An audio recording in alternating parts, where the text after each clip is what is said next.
આપણી આસપાસની દુનિયા નિયમોથી ચાલે છે ખરું ને?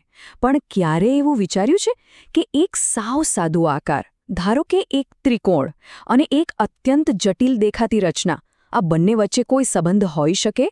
આજે આપણે ગણિતના એ જ છુપા કોડને સમજવાની કોશિશ કરીશું, જે સાદી સંખ્યાઓને અકલ્પનીય સૌંદર્યમાં ફેરવી નાખે છે.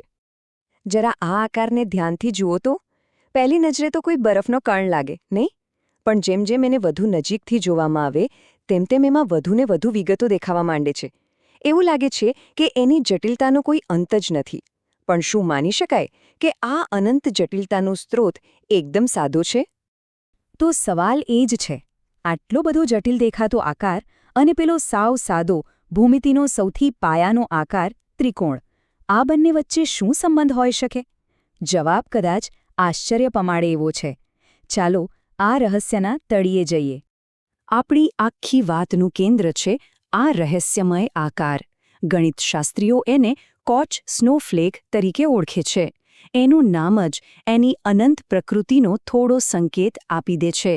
હવે આ કોચ સ્નોફ્લેકનું રહસ્ય ઉકેલવા માટે આપણે કોઈ મોટી મોટી ગણતરીઓ નથી કરવાની. ના, બલકે આપણે એકદમ પાછળ જઈશું ભૂમિતિના મૂળભૂત સિદ્ધાંતો પર, જ્યાં આકારો અને સંખ્યાઓ એકબીજા સાથે જોડાયેલા છે.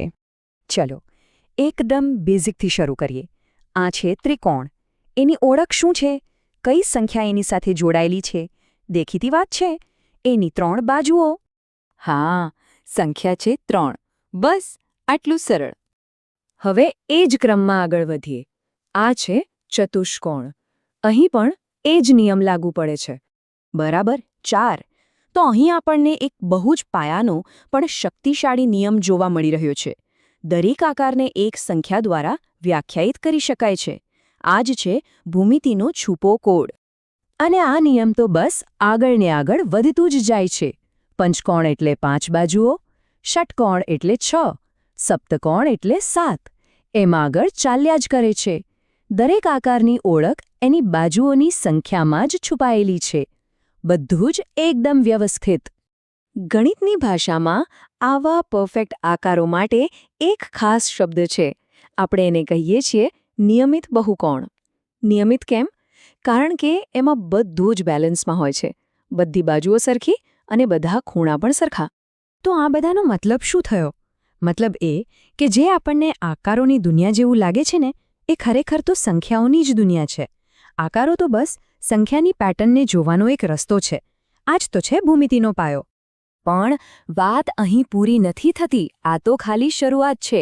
જો સંખ્યાઓ સ્થિર આકારો બતાવી શકે, તો શું એ વધતા આકારો પણ બતાવી શકે? ચાલો જોઈએ કે આ સંખ્યાની શ્રેણીઓ કેવી રીતે વૃદ્ધિની પેટર્ન બનાવે છે. ઉદાહરણ તરીકે આ વધતા ચોરસ જુઓ. એ એમનેમ નથી વધી રહ્યા. એની પાછળ એક ચોક્કસ નિયમ છે, એક પેટર્ન છે. શું એ પેટર્ન પકડી શકાય છે? તો આની પાછળનો કોડ છે વર્ગ સંખ્યાઓ. જુઓ, પહેલા સ્ટેપમાં 1 ચોરસ એટલે કે 1 ગુણ્યા 1. બીજા સ્ટેપમાં 4 ચોરસ એટલે કે 2 ગુણ્યા 2. ત્રીજામાં 9 એટલે 3 ગુણ્યા 3.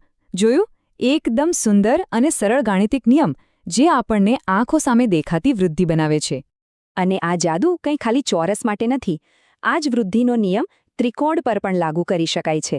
અને એનાથી બને છે ત્રિકોણીય સંખ્યાઓની શ્રેણી, જે એટલી જ સુંદર છે. અત્યાર સુધી આપણે શું કર્યું? આપણે આકારોની બાજુઓ ગણી. પણ જો નિયમ બાજુઓ ગણવાનો ન હોય, પણ એમની વચ્ચેના જોડાણો બનાવવાનો હોય તો?